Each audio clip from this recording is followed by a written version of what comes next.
নামাজের ভিতরে 5টি বৈজ্ঞানিক উপকারিতা রয়েছে। আমরা অনেকেই আলহামদুলিল্লাহ নামাজ পড়ি, কিন্তু এই নামাজের ভিতরে যে বৈজ্ঞানিক উপকারিতা আছে এটা আমরা অনেকেই জানি না। নামাজ পড়লে আল্লাহর নৈকট্য অর্জন হয় এবং বৈজ্ঞানিকভাবে অনেক উপকারিতা রয়েছে। আমরা নামাজ পড়ার আগে কিন্তু অজু করি।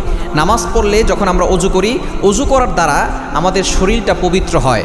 যখন আমরা অজু করি, বিজ্ঞান বলছে অজু করার সময় প্রথমবার যখন আমরা মুখে পানি দেই তখন আমাদের মুখে যে ময়লাগুলো আছে সেটা নরম হয়। দ্বিতীয়বার যখন আমরা পানি দেই সে ময়লাটা পরিষ্কার হয়। তৃতীয়বার যখন আমরা আবারও পানি দিই তখন ময়লাটা পরিপূর্ণভাবে পরিষ্কার হয়। সুতরাং অজুই হচ্ছে সবচেয়ে বড় মেকআপ।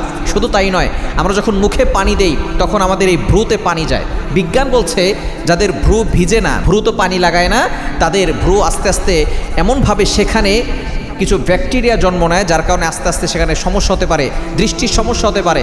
যাদের ভ্রুটা ভিজে তাদের ভ্রু ভালো থাকে, চোখ ভালো থাকে, চোখের দৃষ্টি ভালো থাকে। শুধু তাই নয়, এই নামাজের ভিতরে 5টা বৈজ্ঞানিক ব্যাখ্যা রয়েছে।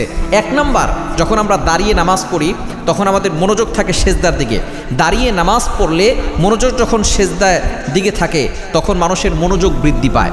1 নাম্বার, সায়েন্টিফিক বৈজ্ঞানিক চিকিৎসা বিজ্ঞানরা বলছে যখন সে নামাজ পড়ে এবং তার দৃষ্টিটা সেজদার দিকে রাখে তখন তার দৃষ্টি, বিশেষ করে তার মনোযোগ ক্ষমতা বৃদ্ধি পায়। শুধু তাই নয়, যখন সে কোরআন তেলাওয়াত করে এবং কোরআন তেলাওয়াত শুনে ইমাম সাহেবের পিছনে নামাজ পড়ে, নবীজি সাল্লাল্লাহু আলাইহি ওয়াসাল্লাম জানিয়ে দিয়েছেন এর দ্বারা তার অন্তর প্রশান্তি হয়। যারা মানসিকভাবে টেনশনে আছে তারা যদি নামাজ পড়ে তাহলে তাদের অন্তর প্রশান্তি লাভ করে। এটা আল্লাহ তাআলা নিজে বলছেন সূরাতুর রাদের ভিতরে, আলা বিযিকরিল্লাহি তাতমাইন্নুল কুলুব। আল্লাহর স্মরণে, আল্লাহর কোরআন তেলাওয়াত শুনলে তাদের অন্তরের প্রশান্তি জাগে। 1 নাম্বার, দাঁড়িয়ে নামাজ পড়ার কারণে আপনার মনোযোগ বৃদ্ধি হবে, অন্তরে প্রশান্তি লাভ হবে। 2 নাম্বার, চিকিৎসা বিজ্ঞান বলছে যখন কোনো ব্যক্তি রুকু করে তখন তার পিঠটাকে সোজা করতে হয়। পিঠ সোজা করলে তার কোমরে যে ব্যথাগুলো আছে এই ব্যথাগুলো কমে যায় এবং তার পিঠে যে ব্যথা আছে সেই ব্যথা কমে যায়।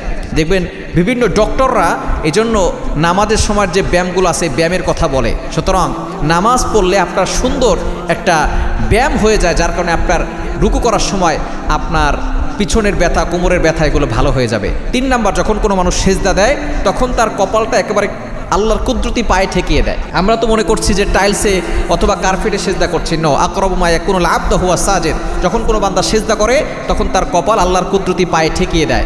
তখন তার শরীরের ভিতরে, মাথার ভিতরে রক্ত প্রবাহিত বেশি হয়, যার কারণে তার মস্তিষ্কের কার্যক্ষমতা বেশি বেড়ে যায় এবং তার ইন্টেলেকচুয়াল পাওয়ার, মেধাশক্তি বেশি হয়। যখন মানুষ সেজদা করে তখন তার মেধাশক্তি ভালো হয়, ইন্টেলেকচুয়াল পাওয়ার, তার মেধাশক্তি বেড়ে যায়, তার মস্তিষ্কের কার্যক্ষমতা বেড়ে যায়। দেখেন চিকিৎসা বিজ্ঞান এই নামাজের মাধ্যমে আল্লাহ সন্তুষ্টি হচ্ছে এবং আমাদের উপকারও হচ্ছে। 4 নাম্বার, নামাজের ভিতরে যে উঠা বসা করা হয় এর মাধ্যমে যে একটা ব্যায়াম হয়, অন্য কোনোভাবে এমন ব্যায়াম হয় না। নামাজের মাধ্যমে শরীরের প্রত্যেকটা জায়গায় জায়গায় ব্যায়াম হয়ে যায়, সুবহানাল্লাহ বিহামদি। এবং 5 নাম্বার হচ্ছে যে 5 ওয়াক্ত নামাজ পড়ে, 5 ওয়াক্ত নামাজ সময় অনুযায়ী পড়ে, তার সে শৃঙ্খলার ভিতরে চলে আসতে পারে। বিশৃঙ্খল ব্যক্তি যে সব সময় অলস থাকে এবং বিশৃঙ্খলভাবে চলাফেরা করে, সে যদি 5 ওয়াক্ত নামাজ পড়ে তাহলে সে শৃঙ্খলার ভিতরে আবদ্ধ হতে পারে এবং এর দ্বারা তার মানসিক শান্তি আসে, প্রশান্তি লাভ করতে পারে, আল্লাহর নৈকট্য অর্জন হয়। সুতরাং নামাজ পড়লে আল্লাহকে সন্তুষ্ট করা যায়, নিজের শরীরের অনেক উপকার হয়। এই নামাজ আমরা কখনো ছাড়বো না।